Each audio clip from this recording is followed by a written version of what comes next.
Well, I started hacking like back when I was a teenager in high school. I started in this hobby called phone phreaking, and people go like, "What's phone phreaking?" And phone phreaking was kind of exploring the telephone network or Ma Bell back in the day, back in the 70s and 80s, to learn how the phone company worked. How when you could pick up the phone and dial it and talk to somebody in Australia. It was kind of fascinating, and I became interested in pulling pranks. I loved to pull pranks as a kid. And one of the first things I learned how to do was hack into a telephone company switch, change the line class code, which is a service indicator on a friend's telephone service, to a payphone. And this is a home phone. So whenever my friend or his parents tried to make a call, it would say, please deposit 25 cents.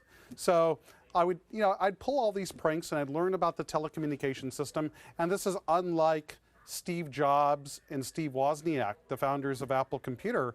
They were also phone freaks. They were building these boxes called blue boxes, which emit certain types of frequency tones, and you could actually make free phone calls with these boxes, and they were selling them on Berkeley's campus back in 1975, and with that money, they were able to buy the components to build the first Apple I board.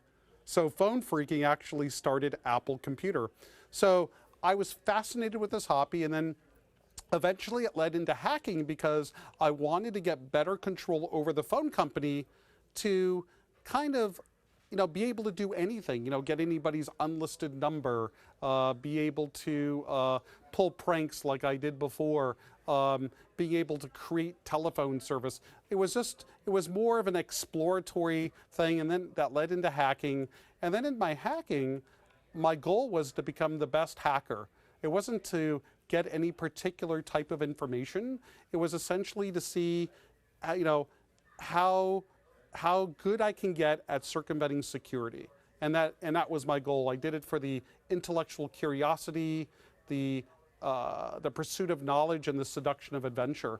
And then I ended up getting into a lot of trouble. I hacked into a lot of companies. Primarily, I hacked into most of the cellular phone companies that manufactured cellular phone handsets like this, because I wanted to get access to the source code so I could study the source code and learn how it worked. And during these years in the 1990s, I was a federal fugitive. I would, hack into computers. I would change my identity. I would spy on the FBI. I would know exactly where their locations were by spying on the locations of their telephones. And it became this huge cat and mouse game. And eventually, when I got caught in 1995, they came down on me pretty hard. And they made me the example back in the day in the 1990s as the world's most famous hacker. I remember in high school, I convinced the computer science instructor to allow me into class, even though I didn't have the mathematical prerequisites at the time because I was just a junior. And based on the phone tricks I showed him that I can do with the phone company, he allowed me into class. And one of the first assignments was to write a Fortran program to find the first 100 Fibonacci numbers. And instead, I decided it would be a cooler program if I could write some kind of program to steal the teacher's password to the computer, because I thought that would actually have utility and be fun.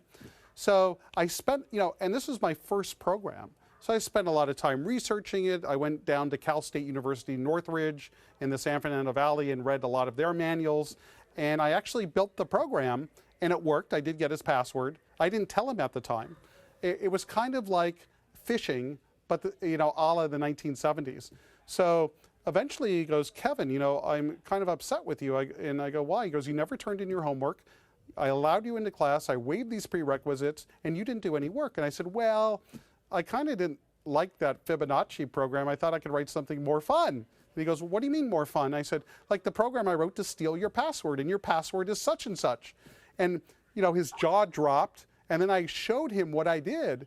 And I got a lot of attaboys. He introduced the program in front of the class. He, was telling everybody that, oh, Kevin is such a whiz kid. And actually hacking, when I started in the late 1970s, was encouraged. It wasn't illegal. And in 1984, we're talking about 6 years later, they passed laws making it a crime.